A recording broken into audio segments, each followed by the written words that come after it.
خلیفہ کے ہم ہیں خلیفہ ہمارا، وہ دل ہے ہمارا آقا ہمارا، ہمارا ہمارا خلیفہ ہمارا، وہ دل ہے ہمارا آقا ہمارا، وہ دل ہے ہمارا آقا ہمارا۔ Assalamu alaikum and welcome to This Week with Huzur. We are delighted to present highlights of two virtual mulaqats with Nasirat and Lajna from Germany. In addition, Hazrat Khalifatul Masih Ayyadahullah Ta'ala binasrihil Aziz met with a delegation from Khuddam al-Ahmadiyya UK before they departed for a tabligh trip to Argentina. We begin with Saturday's highlights, where after the meeting with the Khuddam delegation, the beloved Huzur met with Nasirat aged 10 to 12 from Germany. Last weekend, Hazrat Khalifatul Masih V, may Allah be his helper, held two virtual mulaqats with Nasirat and Lajna members of Germany Jamaat. Prior to the first virtual mulaqat, Hazur Anwar, may Allah be his helper, also graciously met with a delegation of Majlis Khuddamul Ahmadiyya UK before they departed for a tabligh trip to Argentina. Hazur led the Khuddam in a silent prayer and offered words of advice and guidance for how best to fulfill their objectives. کوئی ہدایت کوئی دعا یہ دعا کرنا اور کام کرنا کیا تبلیغ کی دعا سے ہوتی ہے جی میں نے تو دعا جو پیغام پہنچانا ہمارا کام ہے آگے اصلاح کرنا اللہ تعالیٰ کا کام ہے ٹھیک ہے بس یہی ایک دوسرے کرنا کام بس جا رہے ہیں سیریں کرنے گزارے نہ دیکھتے رہنا کام کرتے رہنا گزارے دیکھنے کے لیے ایکسٹرا ٹائم دے لینا دعا کر لو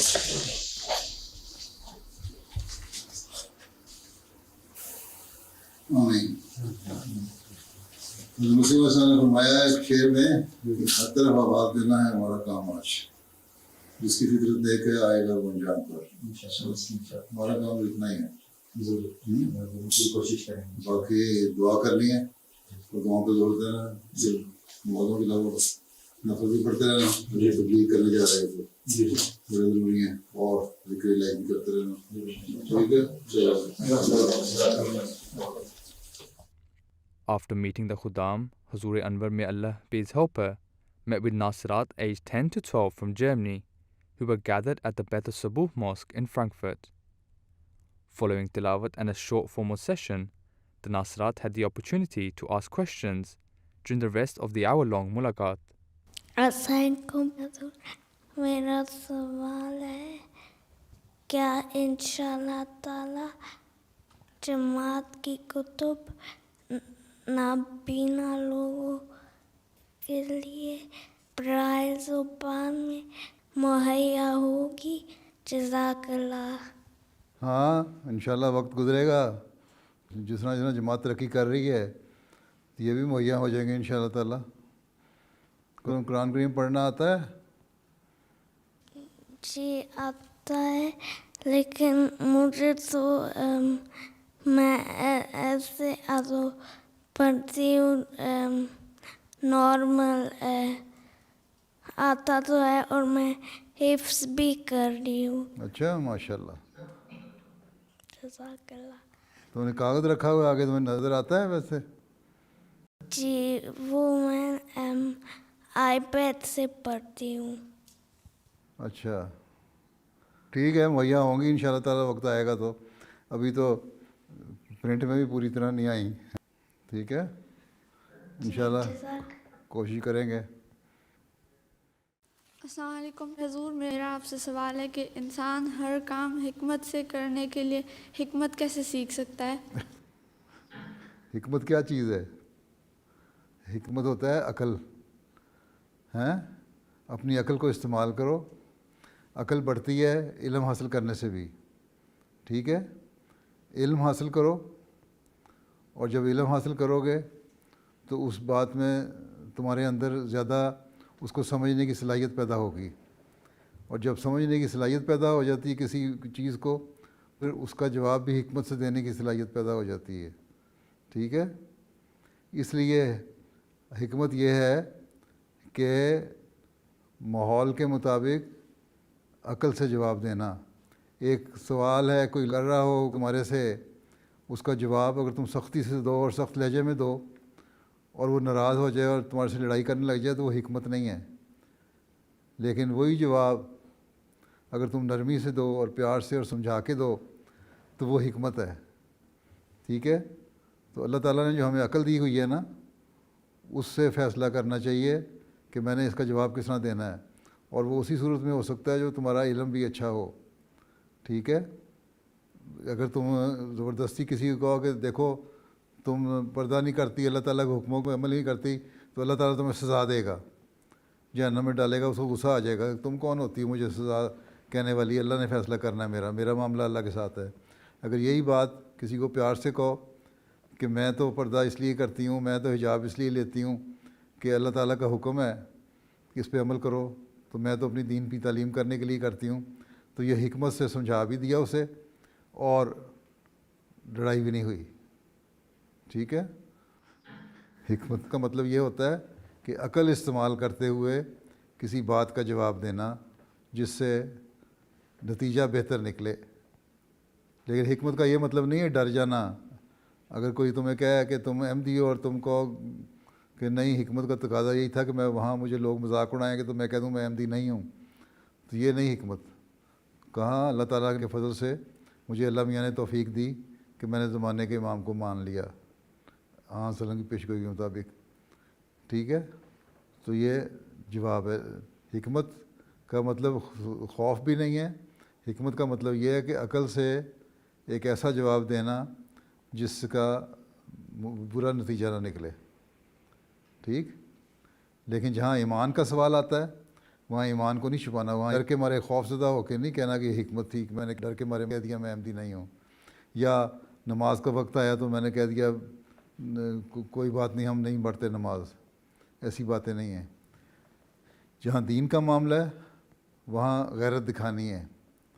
جہاں کسی بات کو کرنے کا معاملہ ہے, دوسرے کو سمجھانے کا معاملہ ہے, وہاں حکمت سے بات کرنی ہے. ٹھیک ہے. میرا سوال ہے کہ ایک مشکل وقت میں سے انسان کیسے گزر سکتا ہے جب اس کو محسوس ہو رہا ہو کہ وہ اپنا ایمان کھو رہا ہے, اور وہ ایمان کو کیسے واپس حاصل کر سکتا ہے؟ ایمان ضائع اگر ہو رہا ہے تو اس کا مطلب یہ ہے کہ اللہ تعالیٰ سے جو تعلق ہے وہ صحیح نہیں ہے. ایمان مضبوط کرنے کے لیے ضروری ہے کہ تمہیں پتہ ہو کہ اللہ تعالیٰ ہے. اس لیے مسیح نے فرمایا کہ ایک تو پہلے کہ غیب پہ ایمان ہونا چاہیے, ایک یہ یقین ہونا چاہیے کہ اللہ تعالیٰ ہے اور اس کے ہاتھ میں سب طاقتیں ہیں. پھر وہ کس طرح ہے اس کی تلاش کرو. کل ہی میں نے خطبے میں بیان کیا تھا نا حضرت مسلم موعود رضی اللہ عنہ کا واقعہ کہ وہ 11 سال کے تھے تو ان کو خیال آیا کہ میں کیوں احمدی ہوں, پھر میں کیوں مسلمان ہوں, میں کیوں اللہ تعالیٰ پہ یقین کرتا ہوں.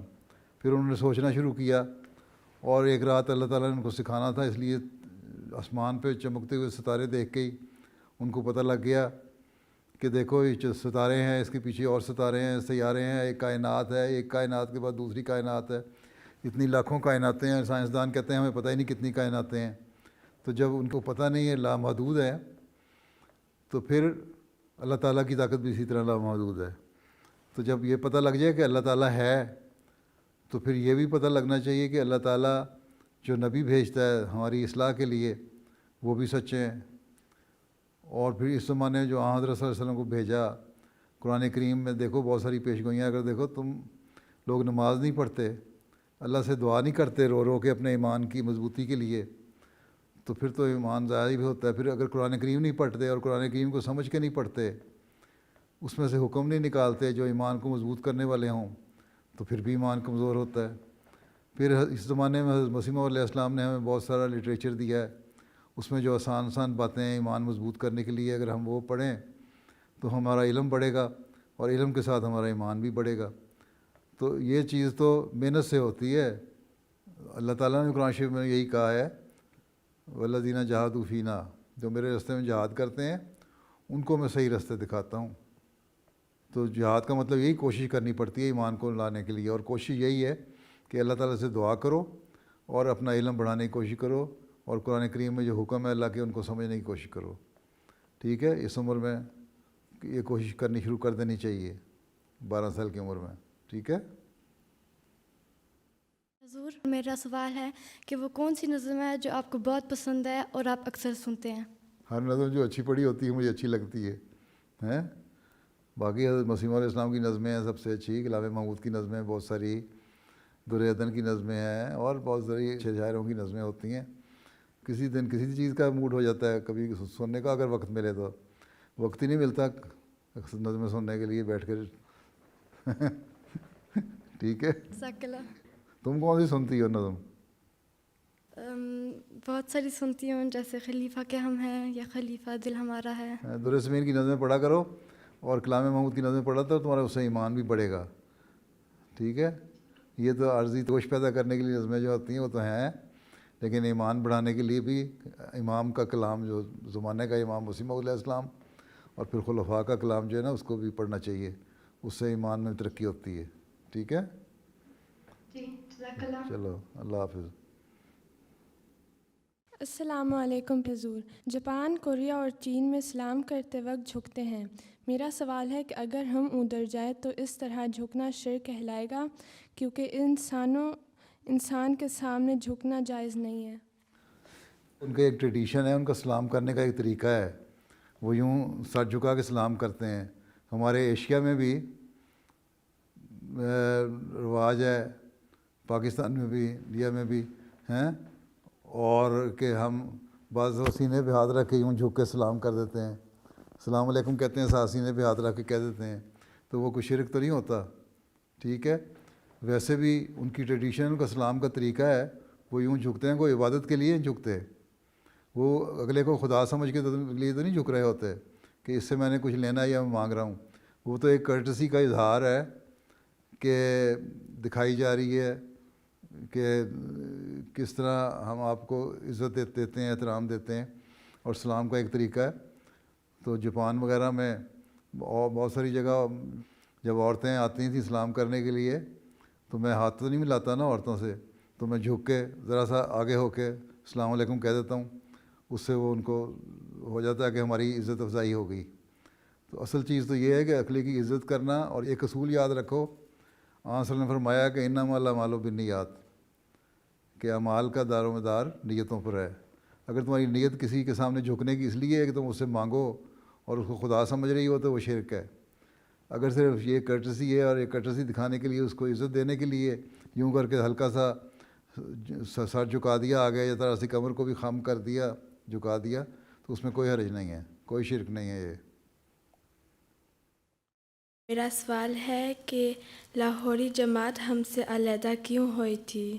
فرق یہ ہے کہ لاہوری جماعت جو ہے وہ لوگ کہتے تھے، حضرت خلیفہ اول کے زمانے میں بھی یہی تھا، شروع ہو گیا ان کا سلسلہ، وہ کہتے تھے کہ جو خلافت ہے وہ انجمن کے ماتحت ہونی چاہیے، اور انجمن کے جو تھے افسران وہ کہتے تھے ہم جماعت کو چلائیں، سارے فائدے اٹھانے چاہتے تھے۔ حضرت خلیفہ اول نے فرمایا تھا کہ خلیفہ وقت کے کل اللہ تعالیٰ نے اختیار دیے ہیں اور یہی اسلامی طریقہ ہے، تو انجمن کے ماتحت نہیں ہو سکتا خلیفہ۔ خیر اس وقت تو انہوں نے برداشت کر لیا، حضرت خلیفہ اول کے 6 سال کا زمانہ، لیکن پھر جب خلافت ثانیہ کا انتخاب ہوا تو پھر جو بڑے بڑے مولوی تھے عہدیدار جماعت کے، انہوں نے کہا خلافت نہیں ہونی چاہیے، اور ان کو یہ شک تھا کہ مرزا بشیر الدین محمود احمد خلیفہ منتخب ہو جائیں گے، اس لیے انہوں نے شور مچا دیا کہ ہم خلافت نہیں مانتے۔ حضرت خلیفہ ثانی حضرت مرزا بشیر الدین نے کہا کہ خلافت تو بہرحال ہونی چاہیے، تمہیں یہ اگر شک ہے کہ میں خلیفہ بنوں گا تو مجھے کوئی خواہش نہیں خلیفہ بننے کی، اگر تم چاہتے ہو تمہارے میں سے کسی ایک کو ہم خلیفہ مان لیتے ہیں، لیکن ہوگی خلافت ہی، جس پہ ہم اکٹھے ہو جائیں، چاہے وہ مولوی محمد علی صاحب ہوں یا کوئی اور ہو، کسی ایک کو ہم خلیفہ مان لیتے ہیں۔ تو انہوں نے کہا نہیں ہمیں پتہ ہے کہ جماعت والوں نے آپ کو ہی بنانا ہے، تو اس لیے انہوں نے خلافت سے انکار کر دیا، اور اللہ تعالیٰ نے تو یہ وعدہ کیا تھا کہ خلافت قائم ہوگی حضرت مسیح علیہ السلام کے بعد، اور یہی حضرت مسیح علیہ السلام نے اپنے رسالہ جو الوصیت تھا نا، جب وصیت کی اسکیم شروع فرمائی ہے نا تحریک، اس وقت اس میں بھی یہ فرمایا تھا کہ میرے بعد خلافت ہوگی، اس لیے خلافت تو بہرحال قائم ہونی تھی، اللہ علیہ وسلم نے بھی یہی فرمایا تھا، آپ کی حدیث بھی یہی ہے کہ خلافت قائم ہوگی، لیکن یہ لوگ خلافت کو ماننے کو تیار نہیں تھے، اس لیے یہ لوگ علیحدہ ہو کے لاہور چلے گئے اور وہاں جا کے انہوں نے اپنی جماعت بنا لی، اور جتنا جماعت کا خزانہ تھا، پیسے تھے، وہ بھی ساتھ لے گئے، بہت سارے بڑے بڑے علماء ان کے ساتھ چلے گئے، لیکن اللہ تعالیٰ نے کیونکہ خلافت کی حفاظت کرنی تھی، اس لیے ان کی جماعت تو کچھ عرصے کے بعد آہستہ آہستہ ختم ہوتے ہوتے اب بالکل ختم ہی ہو چکی ہے، لیکن جماعت احمدیہ جو خلافت کے ساتھ تھی، جس کا خلافت سے تعلق تھا، وہ بڑھ رہی ہے اور بڑھتی چلی جا رہی ہے، اور دنیا کے اب 212 ملکوں میں پہنچ چکی ہے۔ تو اختلاف یہاں ہوا تھا کہ وہ لوگ جو تھے بڑے علماء، وہ کہتے تھے کہ ہم افسران جو ہیں ہمارے پاس سارے اختیار ہوں اور خلیفہ وقت کے پاس کوئی اختیار نہ ہو، بلکہ خواہش ان کی یہ تھی کہ خلیفہ ہو ہی نہ، صرف انجمن ہو۔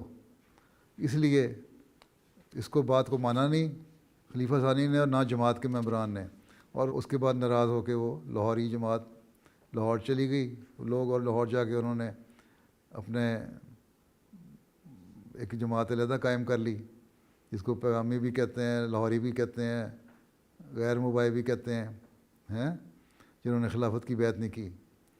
لیکن اب دیکھ لو آہستہ آہستہ وہ لوگ جو بڑے بڑے لوگ تھے اور سمجھتے تھے کہ قادیان ختم ہو جائے گا، کہا کرتے تھے اب قادیان میں کچھ بھی نہیں رہے گا، اس کی اینٹ سے اینٹ بچ جائے گی، لیکن قادیان تو ترقی کرتا گیا، اور جو ہجرت ہوئی تو اس کے بعد پھر اللہ تعالیٰ نے پاکستان میں بھی مرکز دے دیا، پھر دنیا میں اور جگہ جماعتیں بننی شروع ہو گئیں، لیکن وہ پیغامی جو ہیں وہ چند ایک جگہ پہ ہی ہیں۔ اب ایک برلن میں تمہارے جرمنی میں ان کی مسجد ہے، جو پرانی سب سے بڑی مسجد ہے، لیکن اس مسجد میں ان کو تو امام بھی کوئی نہیں ملتا نماز پڑھانے کے لیے، بڑی مشکلوں سے کبھی کوئی آتا ہے 2 مہینے 3 مہینے کے لیے، پھر چلا جاتا ہے، جبکہ ہماری مسجد برلن میں بن گئی ہے، آباد رہتی ہے، ٹھیک ہے۔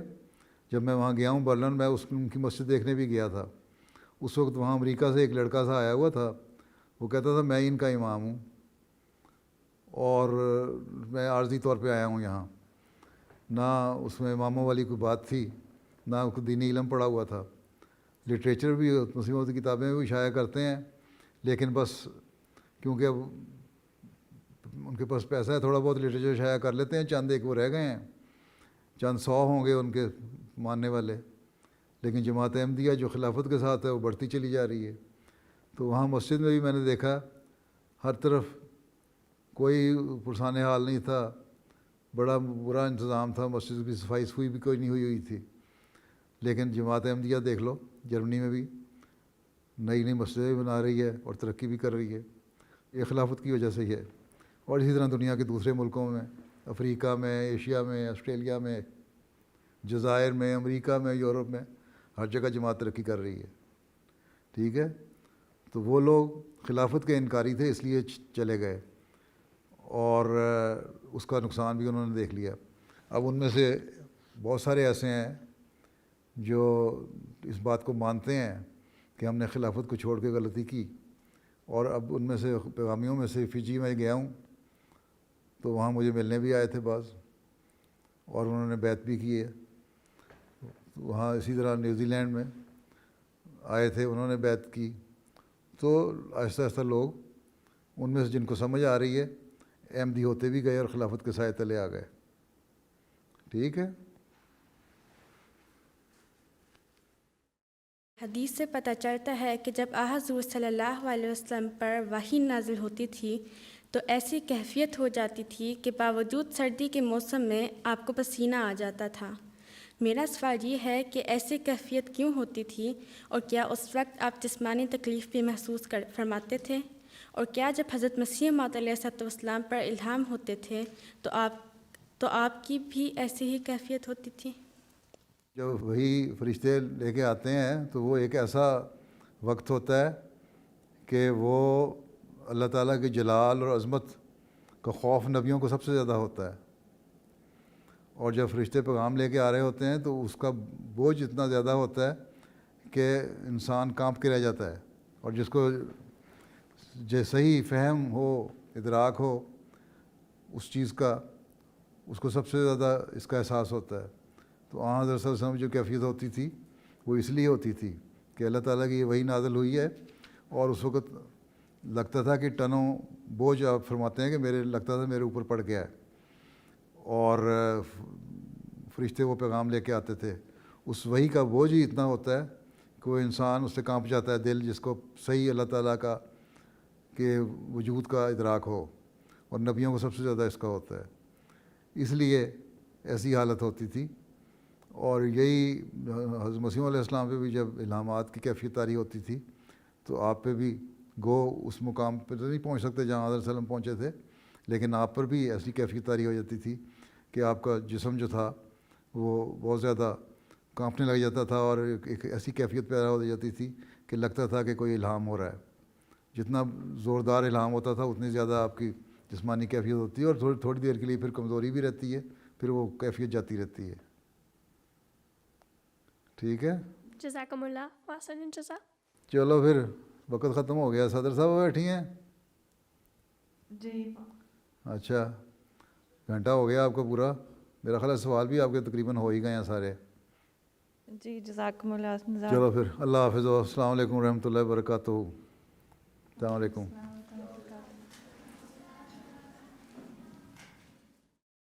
The following day, members of Lajna Imaila, Germany, had the opportunity of a virtual mulaqat with Hazrat Khalifatul Masih V, may Allah be his helper. Once again, the participants had the opportunity to ask questions. میرا سوال ہے، کیا اسلام پہ اعتراض کیا جا سکتا ہے؟ اسلام پہ اعتراض کیا تو اتنے غیر مسلم اسلام پہ اعتراض نہیں کرتے. مطلب کہ اسلام پہ کرٹیزم کیا جا سکتا ہے، اس کو کرٹیسائز کیا جا سکتا ہے. سوال یہ ہے، سوائے مسلمانوں کے بہت سارے لوگ ایسے ہیں جو اسلام کو کرٹیسائز کرتے ہیں نا. ٹھیک ہے، ہاں اگر تم کہو کہ ایک مسلمان اسلام پہ اعتراض کر سکتا ہے کہ نہیں، تو تمہارے اندر جو سوال پیدا ہوتے ہیں ان کو تمہیں حل کرنے کی کوشش کرنی چاہیے. اللہ تعالیٰ نے 5 وقت نمازیں رکھی ہیں، تمہارے دل میں خیال پیدا ہوتا ہے یہ 5 نمازیں کیوں ہیں، اس کا حل تلاش کرو. روزے کیوں ہیں، اس کا حل تلاش کرو. اب تو سائنسدان بھی کہنے لگے ہیں کہ روزے جو ہے یہ بڑے فائدہ مند چیز ہیں، نمازیں جو ہیں یہ ریگولیٹ کرتی ہیں، ڈسپلن کرتی ہیں انسان کو. اور خدا تعالیٰ کی ذات پہ سوال ہے، یا اور بہت سارے احکامات پہ سوال ہیں، پردے پہ سوال ہے. ہر ایک کا جواب تلاش کرنا چاہیے. ٹھیک ہے، ابھی میں نے جمعہ کے خطبے میں ہی حضرت مسلم موعود کا حوالہ پڑھا تھا نا، تم نے سنا تھا خطبہ؟ حضرت مسلم موعود یہی کہا تھا نا، جب میں 11 سال کا تھا تو مجھے اعتراض پیدا ہوا کہ اللہ تعالیٰ کا کیا ثبوت ہے ہونے کا، پھر حضرت صلی اللہ علیہ وسلم کے سچا ہونے کا کیا ثبوت ہے، حضرت مسیح علیہ السلام کے سچا ہونے کا کیا ثبوت ہے، اسلام کی سچائی کا کیا ثبوت ہے. تو اس پہ میں نے پھر سوچنا شروع کیا، اور پھر مجھے جب اللہ تعالیٰ کی ذات کے متعلق پتہ لگ گیا کہ وہ ہے اور ثابت ہو گیا، پھر مجھے سمجھ آ گئی کہ حضرت صلی اللہ علیہ وسلم بھی اللہ تعالیٰ کے رسول ہیں، اور حضرت مسیح علیہ السلام بھی آپ کی اتباع میں آئے ہیں اس زمانے کی اصلاح کے لیے. تو سوال پیدا ہوتے ہیں انسان کے دل میں، پڑھے لکھے دل میں، لیکن اس اعتراض پہ کو اعتراض برائے اعتراض کر کے پھر صرف اس پہ خاموش نہیں ہو جانا چاہیے، بلکہ جس طرح حضرت مسلم نے کہا، میں نے تحقیق کی، میں نے جستجو کی، اور میں نے کہا میں یہاں سے نہیں اٹھوں گا جب تک مجھے جواب نہیں مل جاتے. تو وہ جستجو بھی ہونی چاہیے. اگر تمہیں اسی دن جواب نہیں ملتے، اگلے دن پھر سوچو، پھر لوگوں سے پوچھو، پھر لٹریچر پڑھو. اب تو لٹریچر بھی اتنا موجود ہے جماعت احمدیہ میں اللہ کے فضل سے، اس زمانے میں تو نہیں تھا کہ اس کے سوالوں کے جواب تمہیں آسانی سے مل سکتے ہیں. اگر تمہارے ذہن میں سوال اٹھتا ہے اسلام کے بارے میں یا اسلام کے کسی حکم کے بارے میں، تو معین کر کے کیا پوچھنا چاہتی تھی یہ کہ تمہارا کسی مسلمان کے دل میں اسلام کے متعلق کوئی سوال اٹھ سکتا ہے کہ نہیں، یہ کہنا چاہتی تھی؟ جی حضور. ہاں یہ کہو نا، کچھ ڈر کے کوئی سوال کرتی ہو، کھل کے سوال کرو. کیا ہم اسلام کی تعلیم پر کوئی اعتراض کر سکتے ہیں؟ سوال یہ بناؤ کہ ہم اسلام کی تعلیم کو جس کی سمجھ نہ آئے اس کے متعلق سوال کر سکتے ہیں کہ یہ کیوں ہے، ہیں یا یہ میرے نزدیک غلط ہے. تمہارے نزدیک غلط ہے تو اس کا صحیح حل تلاش کرو. اس کے لیے جن کو علم ہے اس سے پوچھو، تمہارے مربی ہیں، تمہاری پڑھی لکھی عورتیں ہیں، یا تم سمجھ نہیں آتی تو پھر مجھے سوال لکھ کے بھیج سکتی ہو کہ یہ سوال ہے، اس کا کیا مطلب ہو سکتا ہے. دین تو وہی ہوتا ہے نا کہ جس کی سمجھ بھی آئے، تبھی انسان صحیح طرح دین پہ عمل بھی کر سکتا ہے۔ اگر صرف اس لیے دین کو مان لیا کہ میرے اماں ابا احمدی مسلمان تھے تو میں بھی احمدی مسلمان ہوں، تو اس کا تو کوئی فائدہ نہیں جب تک تمہیں خود پتہ نہ لگے کہ احمدیت کیا چیز ہے، حضرت مسیح علیہ السلام کا کیا دعویٰ ہے، حضرت صلی اللہ علیہ وسلم کیا شریعت لے کے آئے تھے، قرآن کریم کے کیا حکم ہے، اللہ تعالیٰ کیا چاہتا ہے اپنے بارے میں۔ یہ ساری چیزیں جب تک تمہیں پتہ نہ لگیں تم پکی مسلمان احمدی بن ہی نہیں سکتی۔ اس لیے سوال پڑھے لکھے کے ذہن میں اٹھتے ہیں، ضرور اٹھنے چاہیے، لیکن اس پہ ضدی ہو کے اس کو چھوڑنا نہیں چاہیے، بلکہ اس کا حل تلاش کرنا چاہیے، اور اس وقت تک نہ چھوڑو جب تک اس کا حل نہ مل جائے۔ ٹھیک ہے نا؟ جی جزاک اللہ۔